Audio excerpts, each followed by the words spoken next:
let's talk about Will Levis and Brady.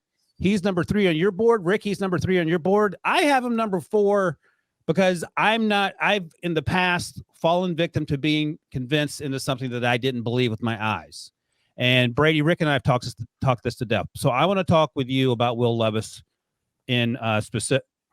Well, let me double check. Actually, Debo wants a check here. Rick, is Levis number 4 or number 3 on your board? Oh, I don't know. I just turn in my work and then just let me know what I'm supposed I'll just say, typically when you have a tie, I'll tease a tie at the top. When you have a tie at number 1, you skip to 3 and then go to 4. I got you. That's what he did. Okay, right. So Debo did it exactly right. So you have a tie at the top, so we'll see who that ends up being. And then you go to number 3. So right. So technically, Rick and I have Levis number 4. Brady, you have him number 3. Rick and I have talked Will Levis to death. We met with him last week at the combine, and to Rick's credit, he turned to Will before the interview started and said, "Listen, I'm going to ask some tough questions." And then when the interview started, he said, "Listen, I crushed you during the year because of the way you played. Here's my question to you." And Levis, he didn't seem happy about it, but he wasn't a jerk. I'm sure he's tired. He's been answering those questions all week. He answered the questions, and I thought he gave a pretty thoughtful answer. So, Brady, my question to you is, can you sell me on Will Levis as a franchise quarterback based on what we saw in 2022? And I know you have to tell me about 2021 and the coaching staff and all that. Go ahead. Yeah, and let me just start off by giving you my comp for him, Matt Stafford. Are you buying Matt Stafford? Because okay, so the first thing when I look at a comp, the first thing I try to do is I watch a quarterback throw and I go, "Ooh, who does that remind me of?" And when you watch Will Levis throw, he's got the ball jumps out of his hands. I mean, it just comes out effortlessly, very similar to Stafford, and doesn't have to put much on it. And they both have howitzers for arms. So then I was like, all right, how do these guys kind of look comparatively when you stack them up? Will Levis was like 6'4"-ish, I think, 229, something like that. You weighed in, and that was his height. I got Stafford at his combine at 6'2 plus 225. So not too far off as far as body comp there, right? Then you go into their stats. And Rick, I'm sure during your time, I think you were the vice president of player personnel at this point with the Vikings, looking at Stafford, but it wasn't like, statistically speaking, he was wowing you at Georgia. He had about, at least at the end of his career, a 2-to-1 touchdown interception ratio. Completion percentage, though, was just above 60% his last year there. So you were kind of looking at him saying, okay, what's the disconnect here? Is it the offense? Is it who he's throwing to? Is it him? Is it something else? Whatever the case may be, Matt Stafford's still at number 1 overall, if I'm not mistaken. And I think in large part because the upside and his upside ability. So if you want me to sell you on Will Levis, that would be, I think, the case that you're trying to make for him is he's got a big arm. He's an even better athlete than I think Stafford was, even though I think Stafford is a better athlete than we give him credit for, but very similar in that regard. And at least coming out of college, going back and thinking of Matt Stafford back at Georgia versus, Will Levis at Kentucky. Levis has a better completion percentage, but the games become more spread out. Completion percentage are a little easier to manipulate now, but both showed some inconsistencies in accuracy as far as throwing the football around. So that was kind of my comp. I think that's the sell. It's hard to be able to honestly look at the 2022 tape and try to put together with the 2021 and go, how does this happen? I think there are some reasons for it. And Rick, I'd be curious. I mean, I know as a general manager, you and everything I'm going to say right now, you're going to say those are just excuses, but there's a lot of legitimacy to it, right? Like you had to change an offensive coordinator, and from the people I know in Kentucky and talked about the system, they're like, hey, it was way too complicated. The offensive line had no idea what they're doing. The wide receivers didn't know what they were doing. It was an NFL system for guys that honestly just could not pick it up. And I think that plagued a portion of it. He wasn't practicing throughout bouts of the season, walking around in a walking boot, just trying to make it through and try to be tough and play for his team. So he's banged up. He's got a system that is a new system to everyone. It's not going well anyway. And obviously Mark Stoops made the decision to move on from him at the end of the year. So it kind of gives you a little sense of how that works out. And Scangarello didn't last long during his time in Denver. So, say what you want, but I do think there are some reasons for maybe the drop-off or the inconsistencies in play. My biggest concern is just, you see some of the inaccuracies at all 3 levels and the inconsistencies of his accuracy at all 3 levels. It's not like it's just the short intermediate, downfield. You see it throughout the season, throughout drives, throughout games. And I think that's something that, he's got to figure out a way of cleaning up. I don't know if it's a byproduct of the system or his eyes are not addressing them properly or what the case may be. But that's my sell, Ryan. So maybe you're buying that, maybe you're not. So, Rick, I think you told us previously on the podcast that you were at Matthew Stafford's pro day, and that was something to watch with that arm strength. That's the strongest arm I've ever seen at a pro day. It was a windy day down at the University of Georgia. And when you stand there and you hear the ball whistling through the air, you know it probably has a little pepper on that heater that he's throwing. So I guess my question to Brady, since you played the position, I played it in high school, but I moved to linebacker right after that. So that was I ran the run and shoot. So we can go into my whole scouting report back in the day. Oh, I can't wait for that. We were way ahead of our time. But when you are getting hit as often as he got hit in the pocket, how does that affect your technique? How does that affect your accuracy? Knowing that, okay, I'm going to get probably hit in the mouth again here coming up. And does that have a psychological or even any type of, let me put it this way, subliminal message in the back of your head that I'm probably going to get the crap hit out of me again here. So I would just want to get the ball out and do the best I can.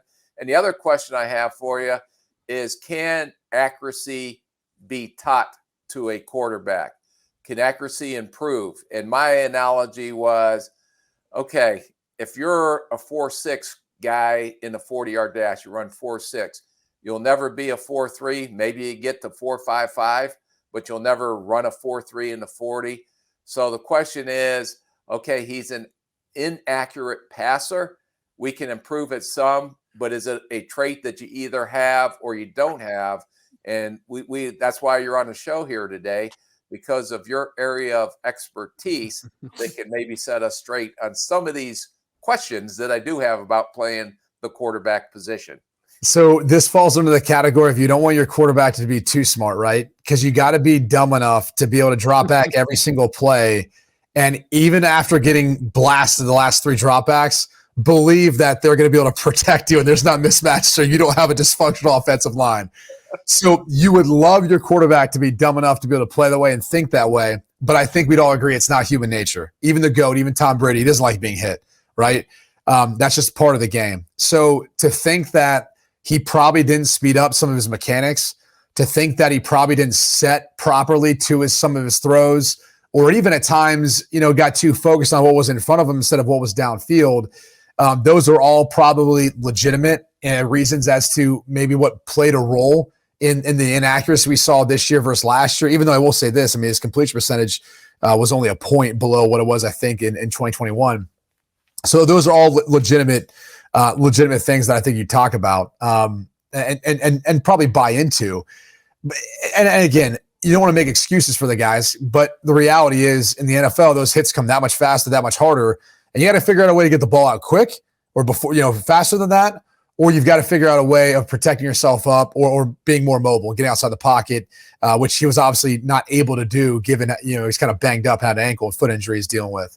What was the second thing you asked? Because I'm still battling CTE here, Rick, so I'm sure I forgot some of that. Can accuracy be improved? Oh, so I would say to your point, you're right. Like, you're not going to make a guy the most accurate quarterback in the league, from dramatic fundamentals and, footwork improvement, mechanical improvements. You can improve it, but only to a certain degree. I would say this, though. The tag on Josh Allen was he was inaccurate. Like, that's all I heard about him coming from Wyoming. And all I did was watch the game versus Iowa, maybe a couple other games that I watched that year, and I was like, this kid's not inaccurate. He's just got a really strong arm. He's still trying to figure out how to throw with touch. He's got guys dropping balls left and right. And even when he got to Buffalo, like, you saw a bunch of drops his first couple of years.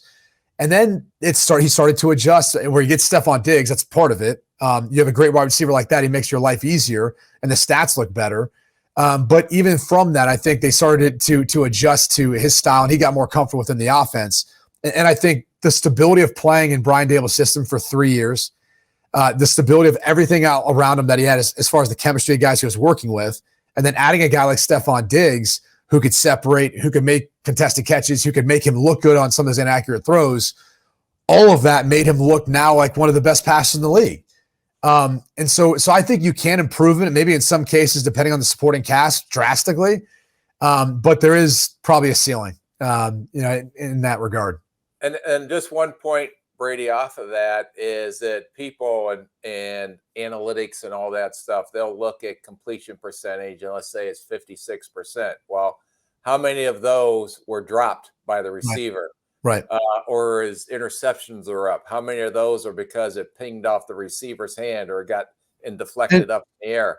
And what I'd love to see is the correlation with arm strength and drop percentage, right? Like Matt Stafford, howitzer for an arm. He hit over 60% one time in his entire college career. Then you look at Josh Allen, same thing.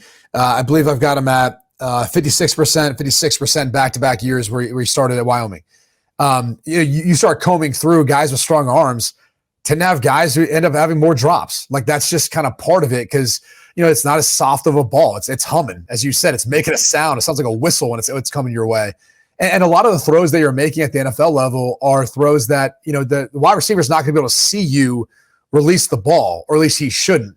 Right? The timing of these plays, the ball should be out before that receiver's out of his cut. And so that ball sometimes jumps on them as compared to other guys who have a little, softer touch, softer arm, and are placing the ball a little bit further away as these receivers get out of their cut. Yeah, I think it's important to remember that this is the beginning of the process. It's not the end of the process. So while I don't love Will Levis as much as some other people, that doesn't mean he won't be a great football player.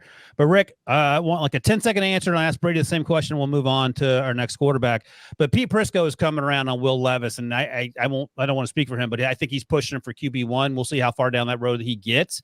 But I asked him this question yesterday, and I'll let you guess the answer. But I said, knowing everything we know now about every player on planet Earth, if you're the 2023 Steelers, would you rather have Kenny Pickett going into the season, or would you rather have Will Levis? Rick, who are you taking? I'm taking Will Levis because of the upside. Brady, who are you taking? Same. I'd probably take Levis. I think Kenny Pickett's a good athlete. I think Will Levis is probably a little bit even better of an athlete. Definitely Levis has a stronger arm. And even though Pickett played well down the stretch, I would – and it's tough because you've seen him play in the NFL now. He's played well, so it's hard even seeing that. But I think Levis is maybe a little more upside there. All right, the bad news is that you both agree with Pete Prisco.